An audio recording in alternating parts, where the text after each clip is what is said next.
Cek. Bismillahirrahmanirrahim.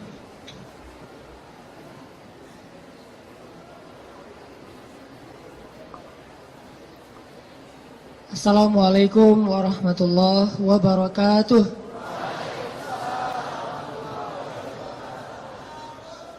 Alhamdulillahirabbil alamin. Alhamdulillahilladzi anzala as-sakinata fi qulubil mu'minin liyazdadu imanan ma'a imanihim. Asyhadu an la ilaha illallah wahdahu la syarikalah wa asyhadu anna Muhammadan abduhu wa rasuluhu la nabiyya ba'dah. Allahumma salli wa sallim wa barik ala sayyidina Muhammad wa ala alihi wa sahbihi wa man tabi'ahu ila yaumil qiyamah. Radina billahi rabba wa bi Muhammadin nabiyya wa bil islami dina. Rabbi syrah li sadri wa yassir li amri wa hlul 'uqdatam min lisani yafqahu qawli. Sehat teman-teman semuanya?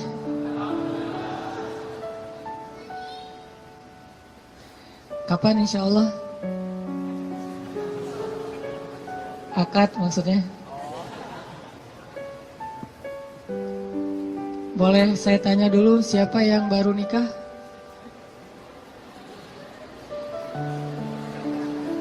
Siapa yang baru mau nikah? Baru mau. Wah, banyak di belakang ternyata, di depan gak ada yang mau. Siapa yang udah lama pengen nikah?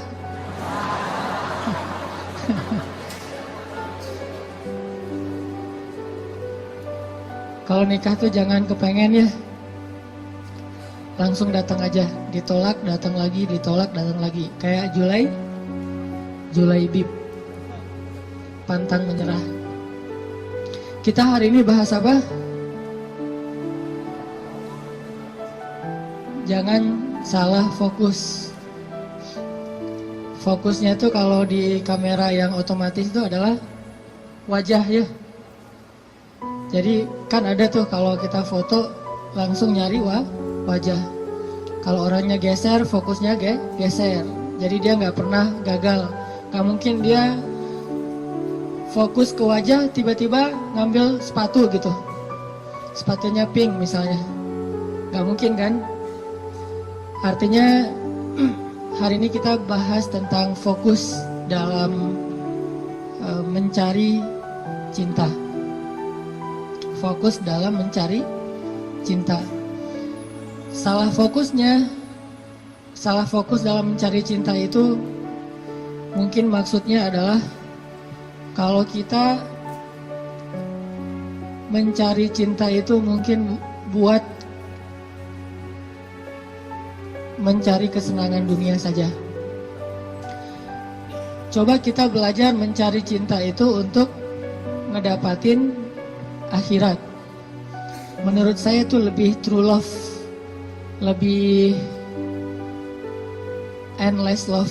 Kenapa? Karena cinta yang paling endless itu adalah cinta yang dibawa sampai ke akhirat. Jadi cinta di dunia dan di akhirat. Tapi sebelum kita menemukan cinta-cinta apapun dalam hidup kita, coba kita belajar ngedapetin cinta Allah Subhanahu wa ta'ala.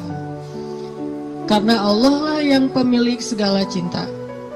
Kalau Allah udah cinta kepada hambanya, maka Allah Subhanahu wa ta'ala akan menitipkan rasa cinta di dalam hati semua hambanya untuk orang yang dia cintai.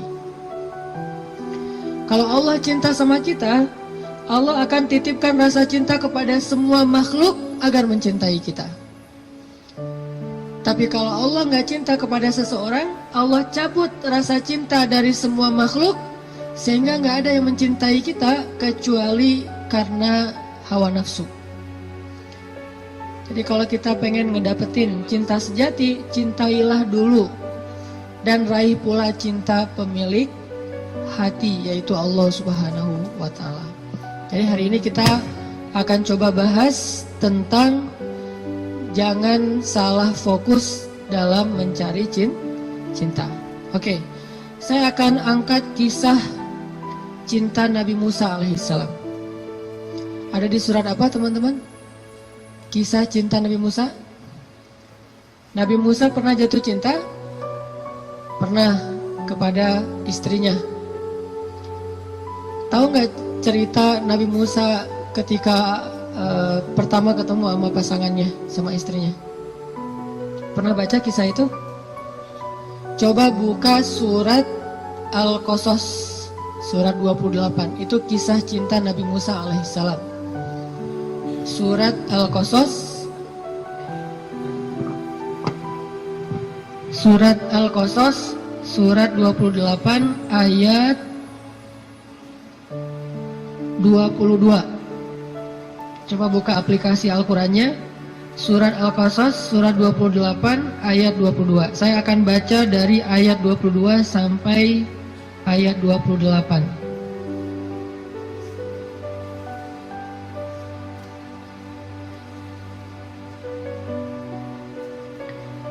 Surat Al-Qasas ayat 22 sampai 28. A'udzu billahi minasy syaithanir rajim. Bismillahirrahmanirrahim. Walamma tawajjaha tilqa'a Madyana qala 'asa rabbi an yahdiyani عسى ربي أن يهديني سواء السبيل ولما ورد ماء مدين وجد عليه أمة من الناس يسقون ووجد من دونهم امرأتين تذودان قال ما خطبكما قالتا لا نسقي حتى يصدر الرعاء وأبونا شيخ كبير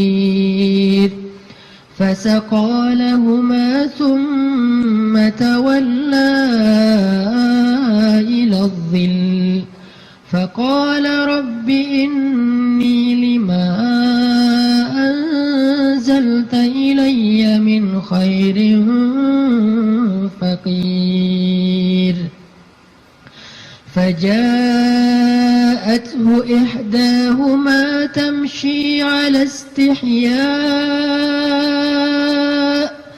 قالت إن أبي يدعوك ليجزيك أجر ما سقيت لنا فلما جاءه وقص عليه القصص قال لا تخف نجوت من القوم الظالمين قالت إحداهما يا أبت استأجره إن خير من استأجرت القوي الأمين قال إني أريد أن أنكحك إحدى ابنتي هاتين على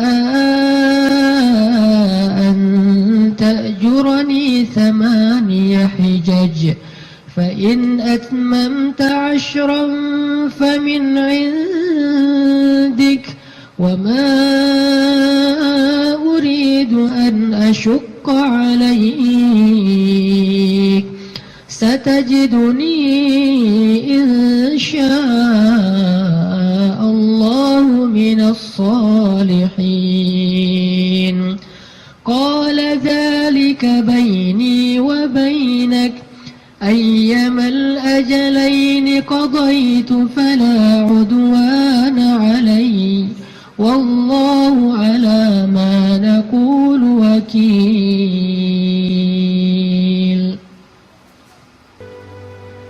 Dan ketika Musa menghadap ke arah negeri Madian, ia berdoa, semoga Tuhanku membimbingku ke jalan yang benar. Lalu saat ia sampai di sebuah sumber air di negeri Madian itu, ia menjumpai di sana sekumpulan orang yang sedang memberi minum kepada ternaknya. Dan ia melihat di belakang orang banyak itu dua perempuan yang sedang menambat ternak mereka. Musa bertanya, apa yang kalian butuhkan? Kedua perempuan itu menjawab, kami tidak dapat memberi minuman ternak kami sebelum penggembala-penggembala itu memulangkan ternak mereka, sedangkan ayah kami adalah orang tua yang sudah lanjut usianya. Lalu Musa menolong mereka dengan memberi minuman ternak itu. Kemudian dia kembali ke tempat teduh lalu berdoa, ya Tuhanku, sesungguhnya aku sangat membutuhkan suatu kebaikan yang turun darimu kepadaku. Tidak lama kemudian datanglah kepada Musa salah seorang dari dua perempuan tadi, berjalan dalam keadaan malu-malu. Ia berkata, sesungguhnya ayahku memanggil engkau agar ia memberikan hadiah terhadap kebaikanmu dengan memberi minuman ternak kami tadi. Maka tatkala Musa bertemu dengan ayah perempuan itu dan menceritakan kepadanya cerita tentang dirinya, laki-laki itu berkata, janganlah kamu khawatir, kamu telah selamat dari orang-orang yang zalim itu atau Fir'aun. Lalu salah seorang dari kedua perempuan itu berkata, wahai ayahku, ambillah ia sebagai pekerja kepada kita. Sesungguhnya orang yang paling baik yang engkau ambil sebagai pekerja adalah orang yang kuat lagi dapat dipercaya. Berkatalah laki-laki itu, sesungguhnya aku ingin menikahkan kamu dengan salah seorang dari putriku, dengan dasar bahwa kamu bekerja kepadaku selama 8 tahun. Dan jika kamu cukupkan 10 tahun, maka itu adalah satu kebaikan darimu. Maka aku tidak hendak memberati kamu, dan kamu insya Allah akan mendapatiku termasuk orang-orang yang baik. Musa berkata, baiklah, itulah perjanjian antara aku dengan engkau. Yang mana saja dari kedua waktu yang ditentukan itu aku sempurnakan, maka tidak ada tuntutan tambahan atas diriku lagi, dan Allah adalah saksi atas apa yang kita ucapkan. Shadaqallahul azim. Teman-teman yang dirahmati Allah Subhanahu wa taala, itulah kisah, salah satu penggalan kisah dari kisah Nabi Musa yang sangat panjang di dalam Al-Quran. Nanti kita bisa melihat bagaimana Nabi Musa tetap fokus kepada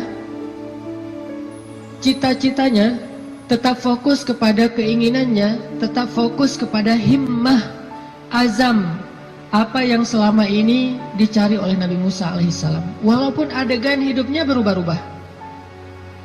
Karena manusia itu menjalani hidup dengan adegan yang kadang-kadang kita tidak menduga. Saya merasa bahwa hidup saya itu penuh dengan kejutan dari Allah. Saya orang Aceh asli, anak dari orang tua yang mungkin bukan orang kaya, tapi tiba-tiba Allah mentakdirkan saya kuliah di Mesir. Lalu pulang dari Mesir saya tinggal di Bandung. Sampai hari ini banyak adegan dalam hidup kita itu, banyak hal yang kita nggak pernah menduga. Adegan hidup bisa berubah, tetapi azam harus tetap ada di dalam diri kita, di dalam hati kita. Sehingga adegan-adegan yang kita alami, apakah itu adegan sekolah, belajar, adegan menikah, adegan bekerja, adegan berteman, semua adegan dalam hidup kita itu harusnya menjadi sebuah potensi, kekuatan, dan penyemangat buat kita mendapatkan apa yang sudah terazam dalam hati kita. Gak boleh cita-cita kita itu berubah gara-gara adegan berubah. Gak boleh harapan kita itu berubah gara-gara situasi berubah. Harusnya harapan kita itu kepada Allah Subhanahu wa Ta'ala tidak berubah sama sekali, walaupun hidup kita terus dinamis, berubah-ubah sesuai dengan kondisi, tetapi harapannya tetap sama. Kayak ibarat tadi orang pengen nikah, udah aja fokus nikah. Kalau dia bekerja, niatnya bekerja supaya bisa mempersiapkan mahar yang layak buat calon kekasih. Apa mahar yang layak?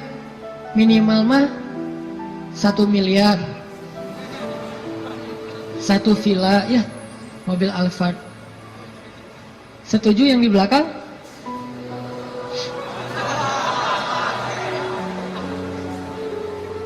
Kalau nggak sampai segitu pun, minimal 1 motor, rumah kontrakan, sama pendapatan yang cukup untuk kita berdua. Yang saya sebut dengan cukup, kadang-kadang cukup itu lebih baik daripada lebih loh. Benar nggak? Cukup lebih baik daripada lebih. Kalau kita lebih, kita akan beli piring 2, gelas 2, tempat tidur 2. Nggak seru kan? Justru karena cukup, kita beli piring 1, makan sepiring berdua. Gelas 1, minum segelas berdua. Jadi nggak ada cerita gelas papa, gelas mama. Yang ada adalah gelas kita. Kan suka ada tuh di rumah-rumah gelas papa, gelas mama kan ya. Beli di supermarket ditulis jelas itu. Ini punya siapa, ini punya siapa, udah di tag masing-masing. Kalau mama salah ngambil gelas papa dipakai sama mama, nanti diminta tukar. Mah, itu gelasnya papa. Oh ya, maaf pak, salah, balik. Akhirnya mamanya minum kopi, papanya minum teh misalnya. Kebalik kan? Harusnya gelas itu 1 berdua. Tolong yang mau nikah ya, di rumah siapkan hanya 1 gelas. Sisanya dikotakin aja, kalau ada tamu baru dikeluarin. Yang kita pakai sehari-hari hanya 1 gelas. Itu cinta yang nyunnah. Karena Nabi minum hanya dari gelas yang bekas diminum oleh Aisyah. Kecuali kalau aku agak-agak susah ya. Kalau misalnya gelas, Nabi itu Aisyah minum, setelah selesai Aisyah minum, Nabi akan lihat mana bekas bibirnya Aisyah. Maka Nabi persis akan minum dari bekas bibirnya Aisyah. Masih mikir mau nikah? Kerja untuk mempersiapkan mahar yang layak, nafkah yang cukup. Sekolah untuk belajar bagaimana menjadi suami atau istri yang soleh-solihah. Jadi apapun adegannya, dia jadikan sebagai potensi, semangat, dan kebaikan untuk dia raih apa yang dia harapkan. Itulah Musa alaihissalam.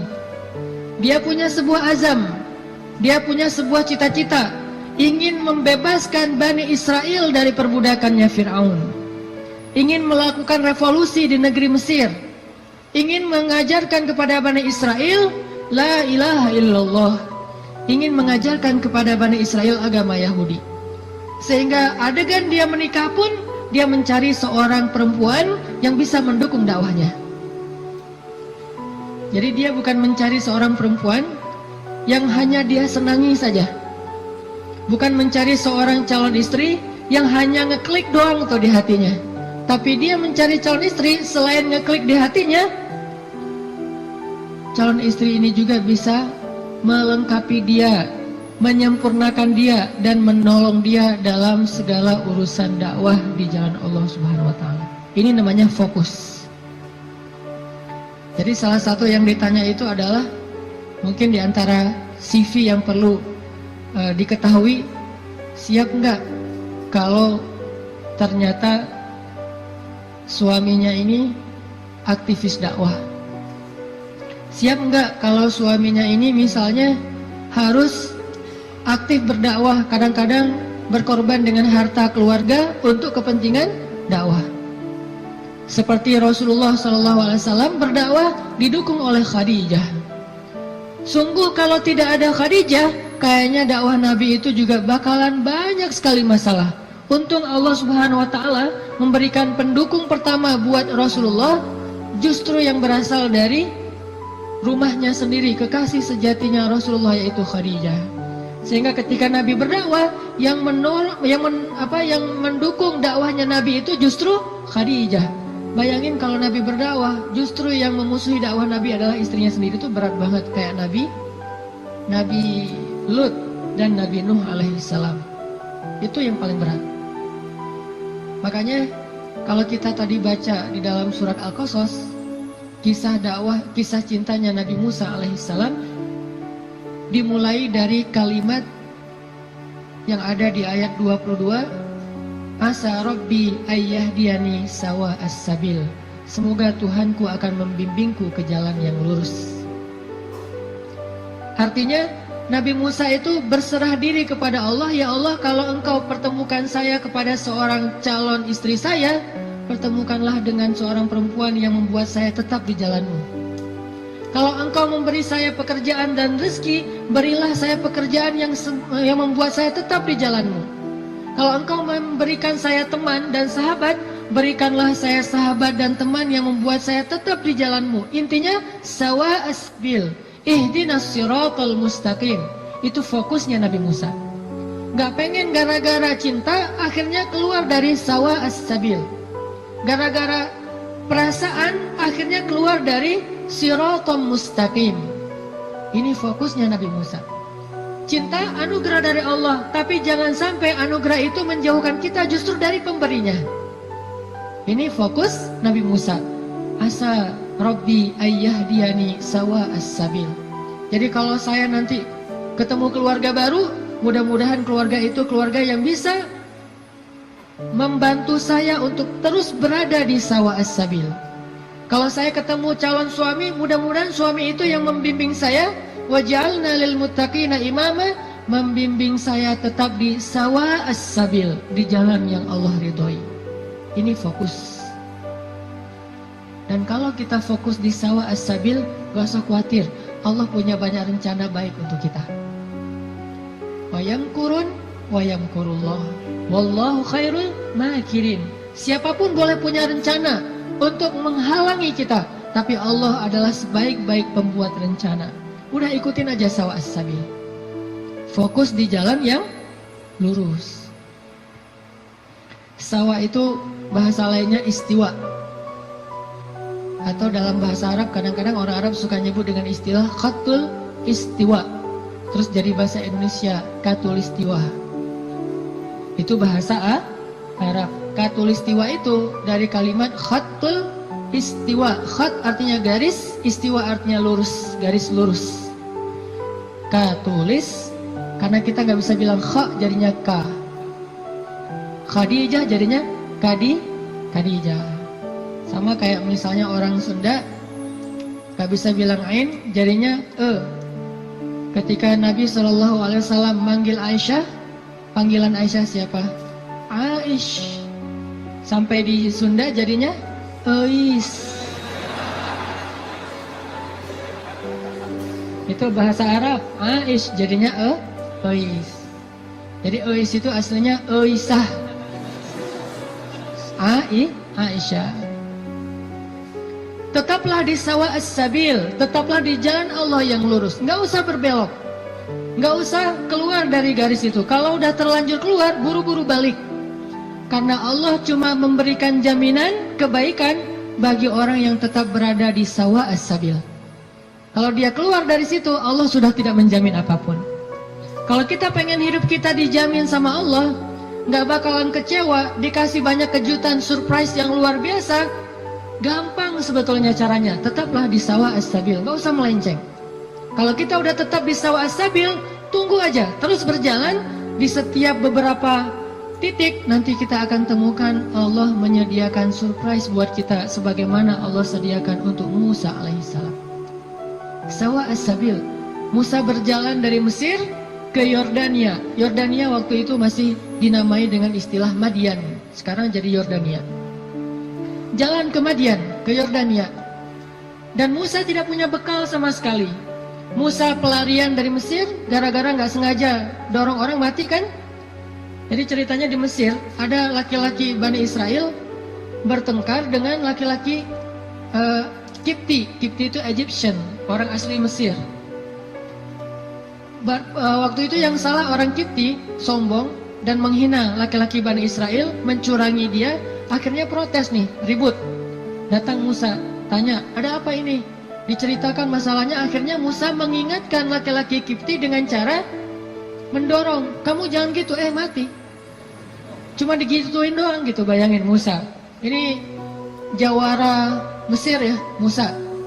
Kalau di kita mungkin ada jawara Depok, jawara Bekasi, jawara Betawi kan ya. Ternyata jawaranya para nabi itu salah satunya Musa. Itu jawara nabi banget loh. Terkenal lah Musa secara fisiknya paling gagah, six pack.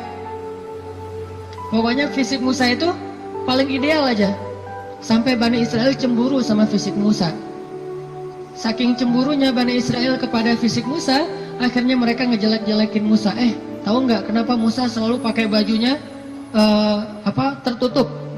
Nggak pernah pakai misalnya baju yang ketat atau cuma pakai celana doang biar nunjukin badannya bagus. Tahu nggak kenapa? Kenapa kata Bani Israel? Karena dia itu punya penyakit kulit. Difitnah Nabi Musa oleh Bani Israel. Saking Nabi Musa tertutup. Akhirnya Allah membebaskan Nabi Musa dari fitnah itu. Suatu saat Nabi Musa lagi mandi di sebuah oasis.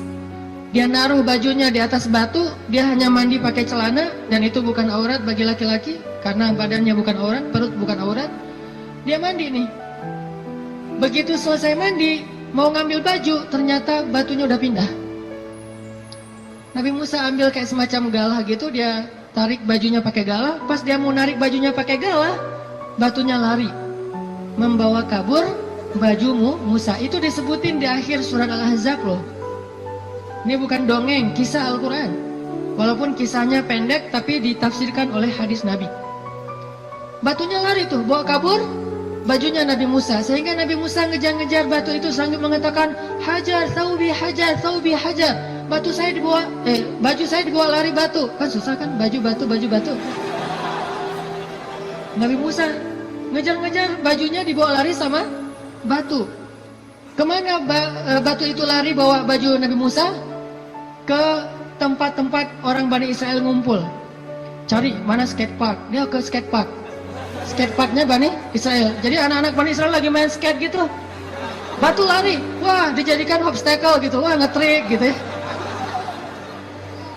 Ngetrik di atas batu. Jadi kickflip segala macam gitu, ngetriknya di atas batu. Dikejar-kejar sama Musa. Kirain sama Bani Israel Musa juga lagi parkur gitu, ngejar-ngejar batu. Wah Musa parkur, ternyata Musa tuh jago parkur, badannya bagus kan. Lewat tempat skatepark. Lewat lagi nanti tempat anak-anak main futsal. Musa lari, ternyata Musa pelari hebat, maraton gitu. Semua tempat-tempat ngumpul anak-anak muda Bani Israel tuh batu nyamperin gitu. Ada tempat futsal, tempat skatepark, kafe. Ada orang Bani Israel lagi ngopi-ngopi gitu, lagi ngobrol nggak jelas gitu kan. Lewat batu, Nabi Musa ngejar di belakang. Wis, Musa badannya bagus. Semua orang pada ngeposting hashtag Musa keren.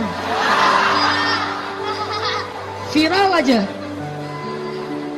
Jadi viral bahwa Musa itu ternyata badannya keren banget. Di mana-mana di repost, jadilah selebgram. Followersnya nambah. Followers apa? Bani Israel yang kagum kepada Musa. Ini bahasa saya analogikan dengan kekitaan ya. Ini hanya analogi. Udah gitu, batu itu ternyata berhenti di tengah pasar Bani Israel. Berhenti di tengah pasar. Udah lari jauh, akhirnya berhenti. Musa datang ngambil baju langsung dipakai karena malu. Walaupun bukan aurat, Musa itu menjaga diri. Gak mau mentang-mentang badannya bagus tunjukin ke cewek-cewek. Nanti cewek, selfie misalnya. Musa itu seorang nabi, terjaga. Dia nggak mau kayak gitu. Kita belum juga six pack, baru two pack lah ya. Udah pamer, posting shred, langsung posting. Udah gitu edit dikit biar jadi three pack.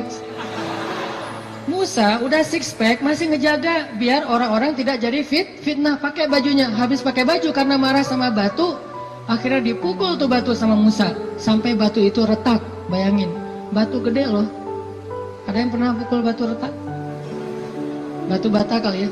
Batu beneran nih, retak, dan tangan Musa biasa-biasa aja. Itu kekuatan Musa, makanya dorong orang dikit mati. Mungkin kalau sekarang Musa itu kayak MMA lah ya, mixed martial art gitu. Jadi bisa semua jenis bela diri. Nah, artinya Musa alaihissalam lari dari Mesir gara-gara habis dorong orang, terus dia mati, nggak sengaja. Kata Musa, ini bukan salah saya, salah setan. Kan disebutin di ayatnya, masih di surat Al-Qasas atau di surat Toha. Ini bukan salah saya, salah setan. Bukan saya yang bunuh, setan yang bunuh dia. Jadi teman-teman, satu-satunya suuzon yang berpahala itu adalah suuzon sama setan. Itu berpahala banget. Satu-satunya husnuzon yang berdosa adalah husnuzon sama setan. Jangan salah-salahin setan, kasihan, masa dikambing hitamin? Enggak, setan emang harus disalahin.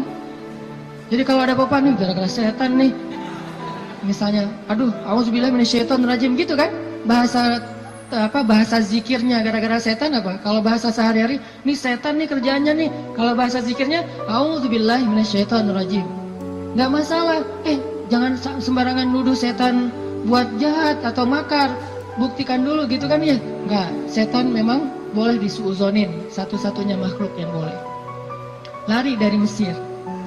Nggak punya makanan, nggak punya bekal, nggak punya duit. Pokoknya jalan dari Mesir ke Madian, jalan kaki itu nggak punya bekal apa-apa, bayangin. Sehingga Musa berhari-hari hanya minum air, nggak makan apapun. Air karena gratis, begitu hujan dia minum. Ada genangan air kayak oasis gitu dia minum. Kalau makanan dia nggak mau, kenapa? Karena setiap dia menemukan kebun kurma, dia tidak menemukan pemiliknya, sehingga dia tidak berani makan satu butir kurma pun yang bukan miliknya. Musa alaihissalam. Sawa as-sabil, tetap di jalan Allah, jangan melenceng. Jangan bikin Allah kecewa. Jangan sampai kita ngelakuin sesuatu yang Allah itu nggak ridho. Makan, minum, ikhtiar, ta'aruf, dan segala macam. Pokoknya sawa as-sabil. Kalau kita sawa as-sabil, nggak usah khawatir. Allah yang jamin. Musa lapar, nggak metik kurma sembarangan. Tetap aja biarin lapar. Sampai di Madian, dalam keadaan lapar banget. Hanya minum air putih selama beberapa hari belum makan. Sampai di Madian, tiba-tiba Musa ngelihat di sebuah oasis yang rindang, ada sekelompok orang penggembala lagi ngasih minum ternak-ternak mereka, onta. Dan yang disebut dengan gembala di zaman para nabi, itu satu gembala bisa punya ratusan ekor onta loh. Jadi bayangin kalau ada 10 penggembala aja nih, berarti lebih dari 1000 ekor onta. Dan tahu nggak berapa banyak onta kalau minum? Onta itu kalau minum hampir seperti gajah. Dan dia minum bukan karena haus. Dia minum itu karena menabung air. Dia nampung air di punuknya. Sehingga kalau dia melakukan perjalanan panjang, dia nggak perlu minum dalam waktu seminggu pun nggak masalah. Karena dia akan mengambil air dari punuknya yang disimpan. Jadi ada penyimpanan air di belakangnya, kayak tangki air gitu. Kayak toren. Musa punya, onta itu punya toren yang disebut dengan punuk onta. Jadi kalau dia minum, bukan hanya karena haus. Aduh, haus banget minum. Udah, selesai pergi, enggak. Haus banget minum, udah gitu, kok masih minum? Nampung dulu di toren. Ditaruh di toren. Bayangin satu ekor onta punya satu toren. Ada 1000. Berapa lama nunggu ngantrinya tuh? Dah, waktu itu Musa ngelihat di antrian paling belakang ada 2 cewek. Ceweknya solehah. Malu-malu di belakang, megang onta. Onta mereka nggak terlalu banyak, mungkin sekitar 10 atau 15 gitu pegang. Tapi paling belakang nungguin sambil berdiri culang-cilang gitu. Ini gimana nih gitu-gitu kan bingung kan, cewek berdua di antara banyak cowok. Ini ciri-ciri calon istri ideal tuh gitu. Jadi kalau lihat cewek lagi culang-cilang, nah ini calon saya nih. Kemana Neng? Lagi nunggu angkot. Angkot kemana? Angkot ke Bandung. Ke Bandung mah nggak ada angkot dari Depok gitu. Naik kereta atau naik travel. Oh iya, saya nggak pernah ke Bandung. Ya udah saya temenin, jangan gitu ya. Artinya ada ciri-ciri solehah, yaitu orangnya bingung karena malu, bukan bingung karena nggak paham ya, tapi bingung karena malu nih gimana nih, serba sering salah tingkahnya gara-gara malu. Kalau ada cowok-cowok, aduh gimana masuknya ya, cowok pada duduk semua di depan masjid, mau masuk ke masjid ada aja di teras banyak cowok, dia bingung. Itu calon istri ideal banget tuh. Jadi kalau ngelihat cewek kebingungan, berdoa pada Allah, ya Allah berikan saya seorang istri yang lagi kebingungan. Cari yang bingung-bingung gitu teh. Karena yang bingung itu pasti rasa malunya besar, kehormatannya luar biasa, menjaga diri. Kalau dia nggak menjaga diri mungkin nggak akan terlalu kebingungan. Dia akan, walaupun nggak semua yang berani, yang cekatan itu berarti bukan orang soleha, bukan. Cuman salah satu cirinya itu adalah punya rasa istihya, malu-malu. Jadi kalau ngomong Assalamualaikum, Waalaikumsalam, ngomongnya membelakangi gitu ya, itu salah satu ciri-cirinya. Pas ngeposting di Instagram, kita stalking gitu, kita kepoin Instagramnya, ternyata fotonya semuanya foto bunga-bunga, nggak ada foto orangnya. Ada kaktus, ada apa gitu, foto-foto bunga. Kalau ada foto orangnya pun foto KTP, hitam putih pula, segini, kayak orang foto paspor ya. Kalau pakai kacamata suruh buka kacamatanya, terus disuruh deketin matanya, melotot lagi, baru difoto, posting di Instagram foto. Kalau gitu berarti beda lagi nih karakternya. Karakter yang istrinya Musa malu-malu di belakang, duduk aja berdua nungguin. Akhirnya karena ngelihat ini perempuan kok ngantri berdua, Musa samperin. Datang Musa nanya, "Ma khatbukuma?" Segitu doang pertanyaannya. Jadi jangan panjang-panjang. Jangan nanya nomor handphone, jangan nanya akun Instagramnya apa, jangan basa-basi segala macam, jangan tiba-tiba pura-pura salah nomor telepon yang nyasar. Nanya aja, "Ma khatbukuma?" Ada apa? Kenapa kayak gini? Kenapa di belakang? Kenapa? Bahasa sederhananya adalah kenapa kalian berdiri saja di sini? Ma khatbukuma? Apa masalah kalian? Kedua perempuan ini terus bilang, kami tuh pengen ngasih minum ternak kami, tapi nggak bisa soalnya laki-laki itu banyak yang ngerumunin air dan kami nggak enak kalau mau desak-desakan dengan mereka. Sedangkan ayah kami sudah tua, nggak bisa memberikan minuman ternak. Musa melihat perempuan ini butuh pertolongan, akhirnya Musa ngambil ternaknya, nggak banyak ngomong. Emang ternaknya namanya siapa? Salah tanya lagi kan ya? Basa-basinya lebay, salah. Udah aja ambil ternaknya, kemudian dibawa oleh Musa, diberi minum. Bayangin Musa yang dalam keadaan capek banget, lapar, perjalanan jauh, masih sanggup memberi minum ternak. Dan dulu cara ngasih minum ternak, itu ngambil timba, timbanya tuh kayak ember, kalau di kita ember, kalau orang Arab nyebutnya timba. Dalwun itu ember besar, diambil nggak pakai tali, turun ke dalam sumur, sumurnya besar gitu, ngambil air, naik lagi ke atas, ngasih minum kepada onta, turun lagi ke bawah, naik lagi ke atas. Bayangin tuh, lumayan kan? Buat latihan otot. Musa turun, naik ke atas, bawa minuman untuk ternak. Ada 10 onta, bayangin, minimal 10 ember. Dalam keadaan lapar, lemes, perjalanan jauh, lelah, kurang tidur. Coba, kekuatan Musa. Dan itu langsung diketahui oleh cewek-cewek nanti, bilang dia itu orang yang kuat luar biasa. Kasih minuman ternak, udah selesai itu, dikasih lagi ke cewek-ceweknya pada pulang. Jazakallah khair, wa iyyakum, pulang aja. Musa setelah mereka pulang, nggak pura-pura apa gitu, aduh, di sini warung Padang di mana ya, nggak nanya-nanya gitu. Nggak minta kepada perempuan itu balasan apapun. Di sini warung Padang di mana, di sini KFC di mana atau apa gitu. Dia cuma menyerahkan onta perempuan itu, kemudian dia kembali ke tempat yang teduh. Sampai di tempat yang teduh, dia berdoa lagi kepada Allah. Apa kata Musa? Kata Musa, Rabbi inni lima anzalta ilayya min khairin fakir. Ya Allah, saya fakir. Fakir itu butuh banget. Ya Allah, saya butuh banget rezeki darimu. Saya lapar. Ngomong ke Allah Subhanahu wa ta'ala. Saya lapar ya Allah, saya butuh kebaikan darimu karena saya sangat kekurangan sekarang, fakir sekali. Dalam keadaan lagi lelah kayak gitu, Musa kalau ada masalah apa-apa, Robbi, coba bayangin, ayat 22, Robbi, ayat 24, Robbi, ayat-ayat sebelumnya dan sesudahnya juga, Robbi, ada masalah dikit, Robbi, minta kepada Allah. Ketemu seseorang yang mungkin kayaknya ngeklik banget dan soleha nih, atau soleh, jangan ngomong ke dia dulu, ngomong ke pemilik hatinya dulu, Robbi, yang itu tuh.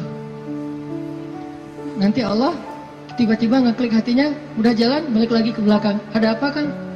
Enggak manggil. Kayak tadi ada yang manggil perasaan. Ternyata yang manggil bukan suara, tapi hati, perasaannya yang manggil. Oh, ya, kita kan nggak mau malu-maluin cewek. Jadi yang ngomong kayak gitu tuh kita, oh iya saya tadi manggil, mau nanya. Ini kalau mau misalnya masjid yang dekat di mana ya? Tanya masjid kita sih, biar soalnya gitu ya. Masjid terdekat di mana? Oh, masjid ya, saya pengen sholat jamaah. Saya nggak bisa sih kalau nggak sholat jamaah, orangnya gimana gitu. Mulai kan ya sholat jamaah. Oh ya, ada di situ di dekat balai kota. Oh iya di situ juga banyak warung kok. Enggak, saya mah hari ini puasa. Malah hari Jumat gitu ya. Hari Jumat puasa. Jadi soleh banget lah ya intinya. Musa balik kepada tempat teduh, berdoa kepada Allah. Jadi kalau ada masalah lapar, doa. Kesasar, doa. Bingung, doa. Apapun, ilahi. Robbi, itu sawa as-sabil. Kalau kita mau makan satu buah korma di sebuah kebun, mintanya kepada pemilik kebun. Pak, boleh saya minta satu butir korma? Minta kepada dia.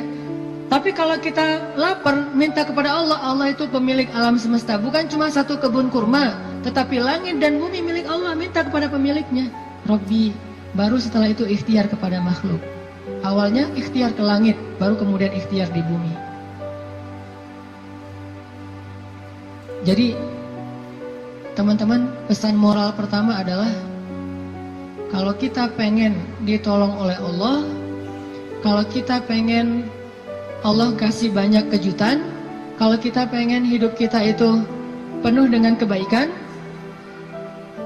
pesan moral pertamanya adalah sawa as-sabil. Jangan keluar dari jalan Allah Subhanahu wa taala. Jalan Allah itu artinya syariat. Syariat itu dalam bahasa Arab artinya jalan hidup, the way of life, yaitu Islam.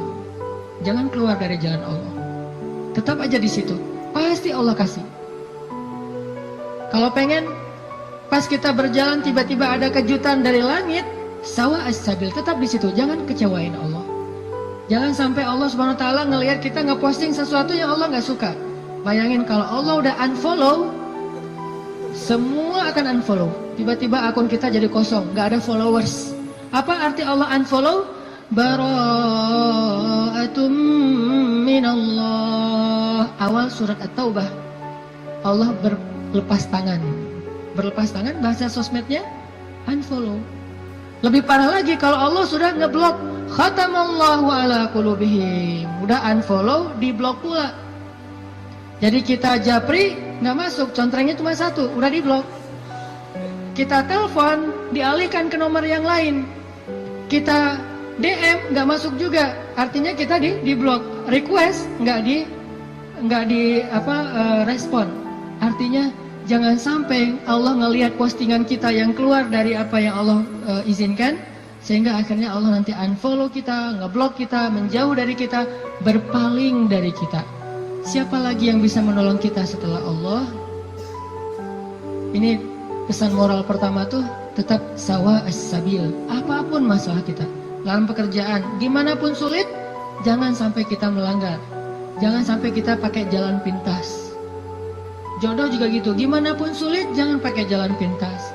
Rezeki, jodoh, sekolah, belajar, keluarga, teman, apapun, sakit, sawa as-sabil. Nanti Allah akan nyediain buat kita hal-hal yang kejutan. Pesan moral kedua, selama kita sawa as-sabil, terus minta sama Allah. Karena berdoa itu walaupun belum dikabulkan, tetap dia ibadah. Doa itu ibadah, teman-teman. Jadi kalau ada orang yang bilang, jangan banyak-banyak doa, malu sama Allah, mending kita beramal aja. Berarti dia nggak paham kalau doa itu dalam Islam sama seperti orang sholat sunnah 2 rakaat. Makin dia banyak berdoa, makin Allah sayang sama dia. Beda dengan manusia, kalau kita banyak minta, dia jadi kewalahan, jadi malas, sebel gitu. Minta aja nih orang. Kalau dengan manusia kita banyak minta, dia menjauh. Kalau Allah kita banyak minta, Allah mendekat. Allah senang kepada hamba yang meminta. Masalah sepele, garam kata Nabi. Mintalah kepada Allah walaupun cuma garam. Jadi lagi masak, gak ada garam. Ya Allah, garam. Minta sama Allah. Udah gitu baru beli di warung. Minta dulu. Kenapa minta kok beli di warung?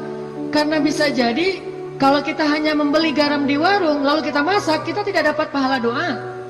Sedangkan kalau kita berdoa dulu baru beli garam, kita dapat garam plus pahala doa dan Allah kasih keberkahan di dalam garam itu.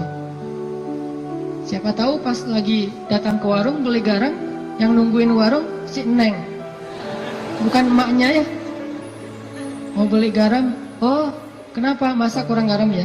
Tadi minta sama Allah, ya udah gratis aja deh gitu, bisa. Atau bisa juga, udah besok-besok gak usah masak sendiri, biar saya masakin. Kode keras ya. Tapi gak mungkin juga kayak gitu. Artinya teman-teman, minta sama Allah. Ada masalah dikit, ya Allah. Coba, ini benar-benar jadi kayak habit kita ya.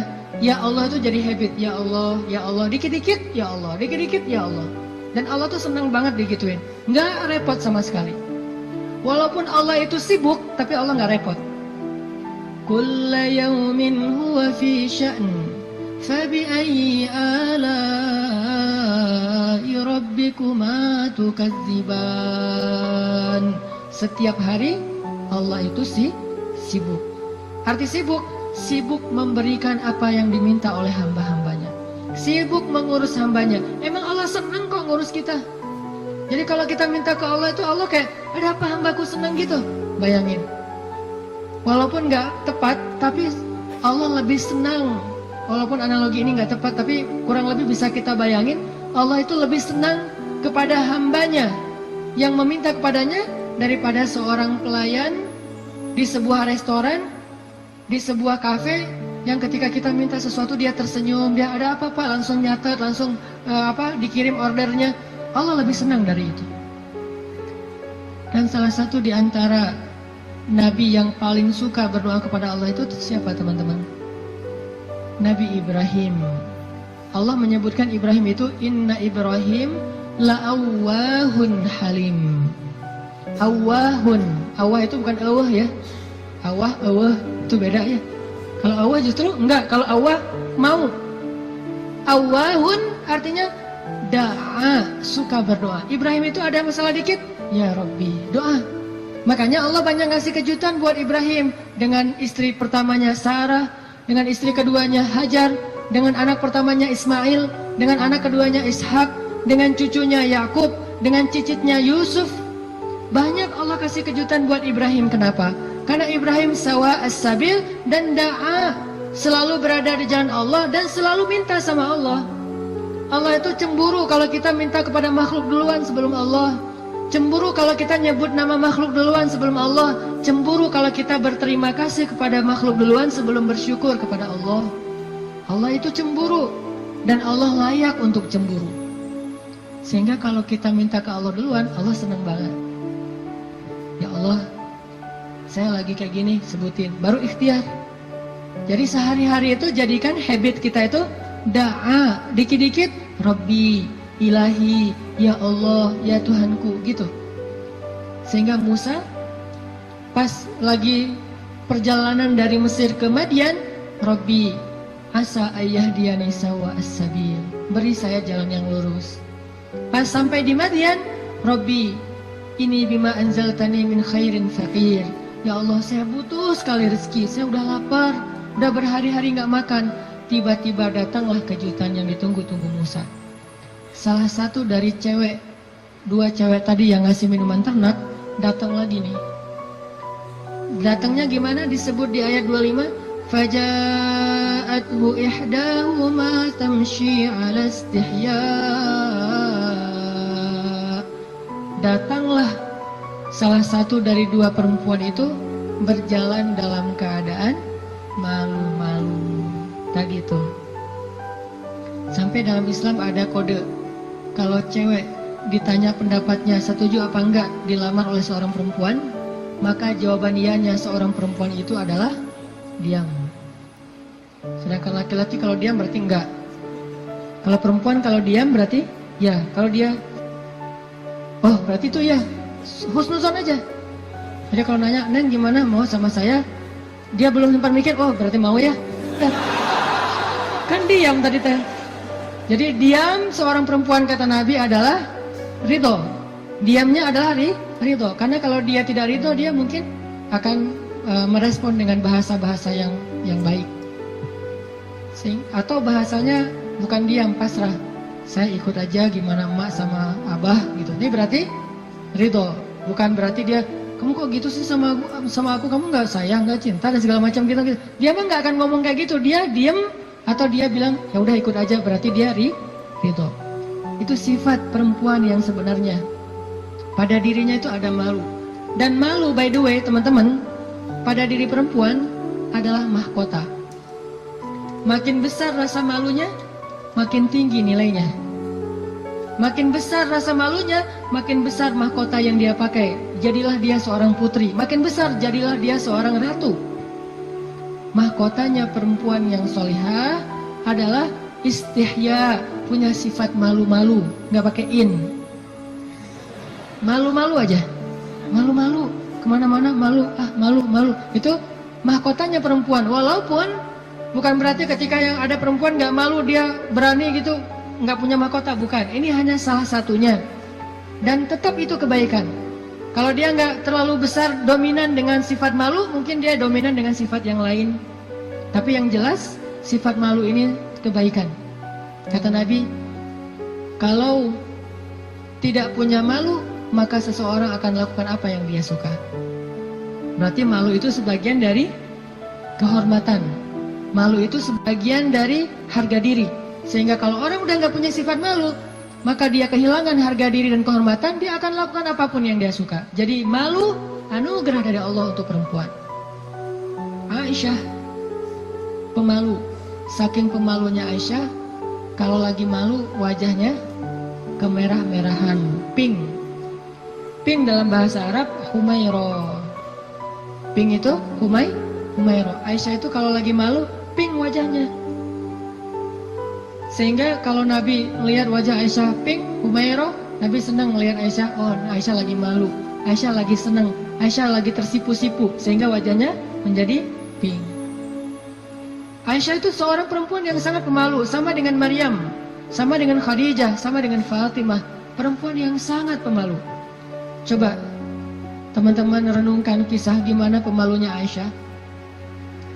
Pernah ketika Rasulullah SAW sudah wafat, kan Rasulullah itu dimakamkan di dalam rumah Aisyah.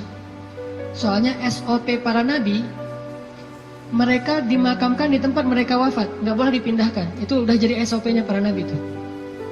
Jadi kalau meninggalnya di sini, ya udah di sini dimakamin, nggak boleh ke pemakaman khusus tempat lain atau pemakaman umum, nggak boleh. Jadi karena Rasulullah wafatnya di atas pangkuan Aisyah di kamarnya, maka kamar itu jadi tempat Rasulullah dimakamkan, makam di situ, dibuat kayak ruangan. Setiap hari Aisyah duduk di situ, dia buka hijabnya, dia duduk di makam Nabi sambil mungkin dia di situ ngobrol, mungkin dia berzikir, bukan sengaja zikir di dalam makam ya, tetapi dia kangen sama Nabi, duduk di sebelah Nabi, seolah-olah dia pengen mengenang waktu dulu sering zikir berdua sama Nabi sambil Nabi tidur di atas pangkuan Aisyah zikir. Bayangin. Kalau kita zikir jomblo itu duduk, beda ya zikir jomblo sama zikir orang udah nikah. Kalau jomblo zikirnya duduk, tiba-tiba ngeblak ke belakang gitu ya. Kalau udah nikah, zikirnya nggak perlu ngeblak ke belakang, zikirnya sambil berbaring di atas pangkuan kekasihnya. Atau kadang-kadang zikirnya sambil bersandar, jadi punggung dengan punggung, satu menghadap ke utara, satu menghadap ke selatan. Sama-sama memberikan punggungnya jadi kayak kursi gitu, bersandar kepada kekasihnya, zikir. Nanti pas sudah beberapa menit lihat, wah kamu 1000, saya baru 200, ngapain aja kamu kok 200, ngahuleng gitu ya, mikirin kamu, jadi zikirnya 200. Berarti yang zikirnya 1000, kamu mikirin apa? Saya ingat Allah. Lah kamu kenapa 200? Saya ingat kamu. Romantis dalam zikir. Artinya Aisyah tuh teringat masa-masa zikir dengan Rasul, sholat sunnah bareng dengan Rasul. Kan saya sering cerita tuh, Rasulullah kalau malam tahajud, beliau sholat tahajud sendiri dulu, nggak ngebangunin Aisyah. Kenapa? Karena tahajud Nabi itu di atas standar manusia biasa. Kalau ngebangunin Aisyah kasihan, nggak akan kuat Aisyah. Ini sayangnya Nabi kepada Aisyah, sampai dalam bab ibadah aja diringankan selama tidak melanggar syariat. Nabi nggak mau ngeberatin Aisyah sholat tahajud bareng dengan Nabi. Aisyah tahajud yuk. Hayu kata Aisyah. 1 rakaat Al-Baqarah, Ali Imran, An-Nisa, Al-Maidah, Al-An'am. Siapa yang kuat? Nggak usah Aisyah, Abdullah ibnu Mas'ud aja pernah jadi makmum dadakan di belakang Nabi, itu hampir batal sholatnya. Wah, Nabi lagi sholat tahajud, nggak makmumin ah, udah aja makmumin. Nabi baca Alif Lam Mim Dzalikal Kitabul La Raiba Fi. Abdullah masih antang-antang aja. Lama-lama kok udah setengah juz ya perasaannya. 1 juz, 2 juz, sampai selesai Al-Baqarah. Mulai ini Abdullah curiga nih, masuk lagi Alif Lam Mim Ali Imran. Masuk lagi Ya Ayuhan Nas An-Nisa. Masuk lagi Al-Maidah. Masuk Al-An'am 7 juz 1 rakaat. 7 juz 1 rakaat. Kita 1 rakaat 7 surat. An-Nas, Al-Falaq, Al-Ikhlas. Dari ujung aja pokoknya 7 surat. Ini 7 juz 1 rakaat. Atau kadang-kadang kita 7 rakaat 1 surat, yaitu Al-Ikhlas terus. Asal sholat pasti Al-Ikhlas. Walaupun kalau dia membaca Al-Ikhlas itu karena cinta kepada surat itu, dia akan masuk surga dengan surah Al-Ikhlas. Masalahnya kita benar nggak sih cinta ke Al-Ikhlas? Kan kita suka pakai hadis sahabat itu ya. Ada sahabat kalau ngeimamin pasti bacanya Al-Ikhlas tuh kan. Sahabat aja bacanya Al-Ikhlas mulu. Sampai dilaporin ke Nabi, ya Rasulullah dia tuh kalau ngimamin kurang variatif. Kurang variatif gimana? Ayatnya monoton, Al-Ikhlas aja nggak ganti-ganti. Dipanggil sama Nabi, kenapa kamu bacanya kok Al-Ikhlas aja nggak yang lain? Ya Rasulullah, saya cinta dengan surat itu. Nah di surat itu disebutin sifat-sifat Allah. Nabi tersenyum mengatakan, kamu masuk surga karena apa yang kamu cintai. Pertanyaannya, kita gitu atau ada modus lain? Al-Ikhlas itu nggak perlu mikir dan cepat kan? Jadi bukan karena cinta banget dengan Al-Ikhlas. Ini harus jujur nih. Nabi sholat tahajud. Udah selesai tahajud, baru ngebangunin Aisyah pas witir. Jadi Aisyah itu diajak sholatnya pas witir. Aisyah, witir yuk. Kan Aisyah manja-manja gitu kan ya. Susah bangunnya, akhirnya dipercikin air di wajahnya sama Nabi. Kan saya sering bilang, percikan air ke wajah calon kita. Kalau belum ada latihan pakai guling dulu, guling di latihan biar pas mercikinnya itu enak gitu. Kalau ini ada lebih rezeki sedikit, beli nano spray. Kan enak tuh malam-malam nano sprayan. Jadi masuk ke pori-pori langsung segar gitu. Nah, artinya Rasulullah memercikan air ke wajah Aisyah. Ayo Aisyah tahajud. Akhirnya witir bareng. Setelah selesai witir, kan Nabi itu kalau sholat tahajud itu ini ada tutorial tahajud ala Rasulullah ya. Kan tahajud bebas sebetulnya, tapi Rasulullah juga punya style sendiri tahajudnya. Sahabat-sahabat masing-masing punya style. Ada tahajud di atas atap. Siapa itu? Bilal. Bilal kalau tahajud pasti di atas atap rumah. Umar kalau tahajud pasti depan rumah. Bukan di dalam rumah, di depan. Dia keluar dari rumahnya, tahajud di depan rumah. Bacanya kenceng-kenceng. Bismillahirrahmanirrahim. Satu Madinah bangun gara-gara suara Umar. Kalau Abu Bakar tahajudnya di musolanya sendiri, khusyuk sendiri, nggak mau ketahuan orang. Ini gayanya beda-beda. Gue dengan gaya gue gitu ya. Umar di depan rumah, Bilal di atas atap, Abu Bakar sendiri di dalam mihrab. Rasulullah juga punya style. Style tahajud Nabi gimana? Beliau tidur, tahajud, witir, tidur, subuh. Jadi sebelum subuh beliau tidur dulu. Cuman tidur yang keduanya Nabi bersandar biasanya. Kalau nggak bersandar di tiang, di dinding, bersandar kepada Aisyah. Itu tahajud ala Rasulullah. Nggak mungkin kita ngikutin sunnah ini kalau belum banyak sunnah yang kita nggak bisa ngikutin kalau belum nikah, teman-teman.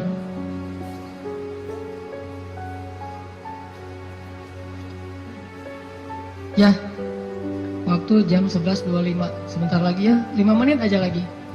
Kisah Musa. Lanjut ya, dipotong ya. Jadi Nabi SAW itu dengan Aisyah, kalau tahajud membangunkan Aisyah dan tidak membiarkan Aisyah. Artinya Nabi SAW mengajarkan kepada kita bagaimana beliau memperlakukan istrinya, bagaimana rumah tangga beliau, yang itu kemudian menjadi kebaikan kepada Allah. Jadi mendapatkan istri untuk lebih dekat kepada Allah, biar bisa tahajud bareng. Coba bayangin teman-teman, kita pengen nikah. Kenapa kamu pengen cepat-cepat nikah? Karena pengen buka puasa berdua. Bentar lagi Ramadan nih, masa puasa sahur masih sendiri kan? Kenapa kamu pengen nikah? Pengen tahajud berdua. Kenapa kamu pengen nikah? Pengen ngaji berdua, store hafalan. Suaminya hafal surat Al-Ikhlas, store gitu ke istrinya. Kan baru hijrah, Al-Ikhlas dulu kan? Al-Fatihah, Al-Ikhlas. Nanti istrinya store. Store-nya apa? Surah Al-Isra. Ternyata istrinya hafizah. Ya, suaminya baru hijrah. Jadi Al-Ikhlas versus Al-Isra. Beda banget kan? Al-Ikhlas juga masih banyak salah, kulawahan gak lewat-lewat gitu. Atau kuliah ayyuhal kafirun gak khatam-khatam, muter. Kan la abudu ma ta'budun terus aja di situ kan? Ini karena belajar, baru belajar. Istrinya udah Al-Isra, Maryam, Toha, Qasas segala macam. Kenapa pengen nikah? Karena pengen bareng mendekat kepada Allah SWT. Itu yang di Musa cari. Akhirnya perempuan itu datang menemui Musa, sebagaimana Aisyah sangat pemalu. Tadi nggak tuntas ceritanya, next time insya Allah. Datanglah perempuan itu kepada Musa bilang, ayahku pengen ngundang kamu dinner di rumah. Itu bahasa kita mah, di dinner atau lunch lah di rumah, makan siang gitu. Kayaknya sih dinner, udah sore soalnya. Makan malam di rumah. Oh iya, jalan nih. Tahu gimana cara jalannya? Musa di depan, cewek itu di belakang. Nggak dibalik, cewek di depan, Musa di belakang. Nggak. Etika jalan laki-laki perempuan yang belum muhrim, perempuan di belakang, laki-laki di depan. Supaya apa? Supaya tidak melihat bagaimana cara jalannya. Terus kan Musa nggak tahu rumahnya kemana, gampang, tinggal di Sherlock aja. Kalau nggak Sherlock, kitanya yang jadi Google Map gitu, jadi kayak Waze gitu. Belok kanan, turn right, turn left, after one gitu. Tinggal Musa belok kanan, belok kiri. Yang penting Musanya di depan, perempuan itu di belakang. Dan itu etika yang luar biasa. Sehingga perempuan ini menyimpulkan, laki-laki ini selain kuat, ternyata amanah, nggak caper, nggak sok-sok dekat gitu. Kan kita lagi di perjalanan, daripada kamu diganggu orang biar aku jagain. Nggak, Musa itu orang yang sangat amanah. Jadi kalau belum nikah aja dia sangat jaga, jangan sampai membuat perempuan ini tercela, apalagi setelah menikah. Sampai di rumah, cewek ini ngomong ke ayahnya, ya abah, bapak gitu ya, ya abati. Itu laki-laki itu kuat dan amanah loh. Kalau ayah butuh pekerja, kayaknya dia yang paling tepat jadi pekerja di rumah kita. Ini sebetulnya kode. Perempuan kalau ngomong dengan bahasa kayak gini, berarti dia perhatian. Kalau dia udah bisa menyimpulkan dia kuat, dia amanah, dia tepat sebagai pekerja, berarti dia perhatian. Kalau enggak, dia nggak akan ngasih komentar. Ayahnya paham, ini bahasa elegan orang zaman dulu. Kalau sekarang kan, ya pengen nikah gitu kan, vulgar kan ya. Kalau dulu kode tuh, ya itu kayaknya cocok bekerja ke kita. Kata ayahnya, oh ya nanti ayah bicara sama dia. Ayahnya bukan menawarkan Musa bekerja, tapi menawarkan Musa nih nikah. Saya akan nikahkan kamu dengan salah satu dari putri saya. Terserah kamu yang mana yang kamu sukai. Maharnya bekerja kepada saya selama 8 tahun. Akhirnya Musa pun menikah dengan salah satu dari 2 perempuan itu. Dan perempuan inilah yang mendampingi Musa untuk berdakwah di Mesir melawan Fir'aun. Dan inilah kisah yang luar biasa.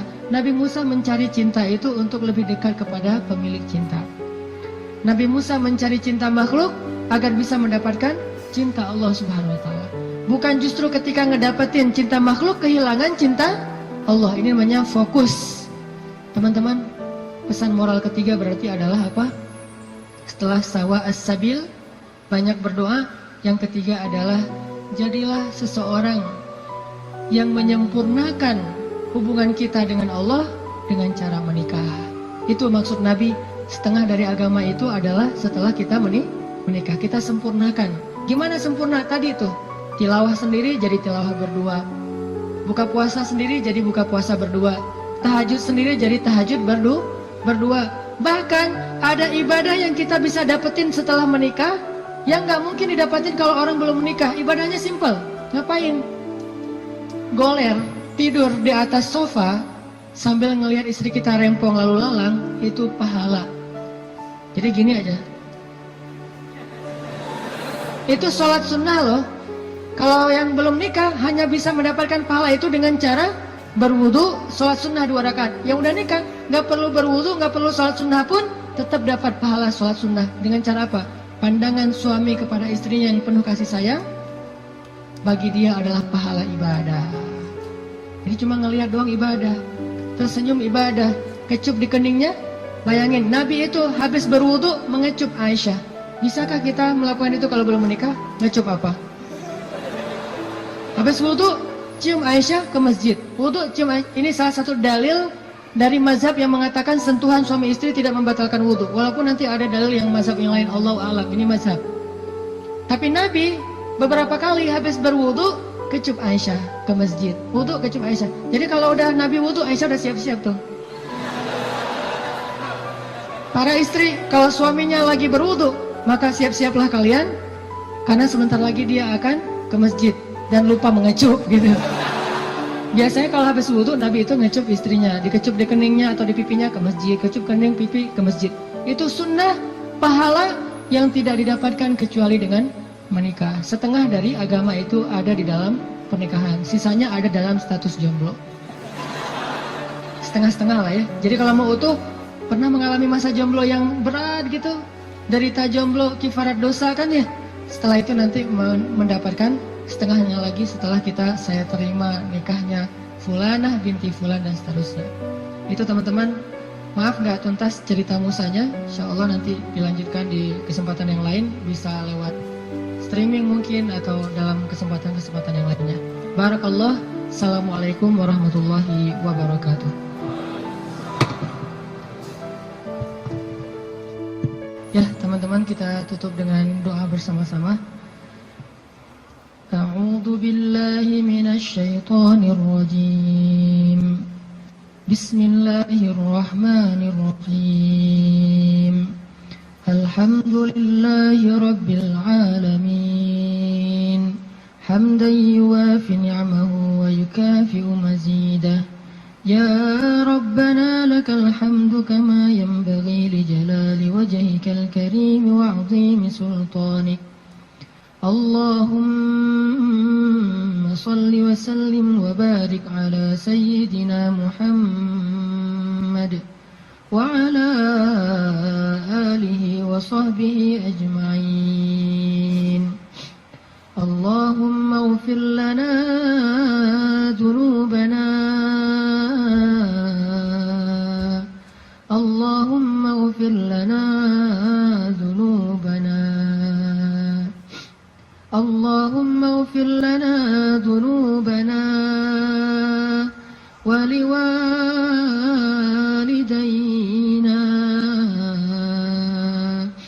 wa liwalidayna wa liwalidayna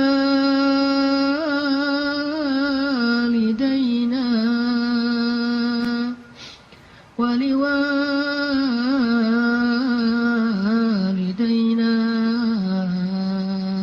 warhamhuma kama rabbayani saghira. Rabbana zalamna anfusana. Rabbana zalamna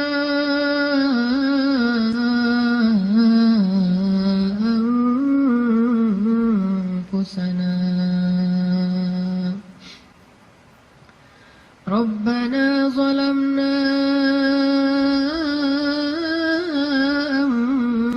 anfusana wa illam taghfir lana wa tarhamna lanakunanna minal khasirin.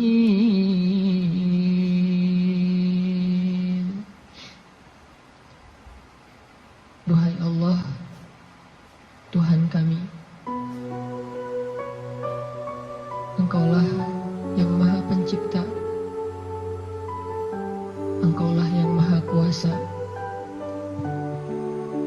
Engkaulah yang maha memelihara.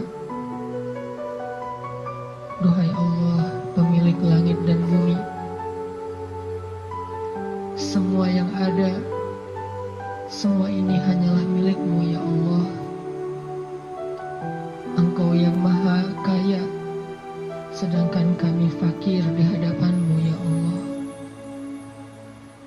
Engkaulah yang maha kuasa, sedangkan kami tidak berdaya di hadapan-Mu ya Allah.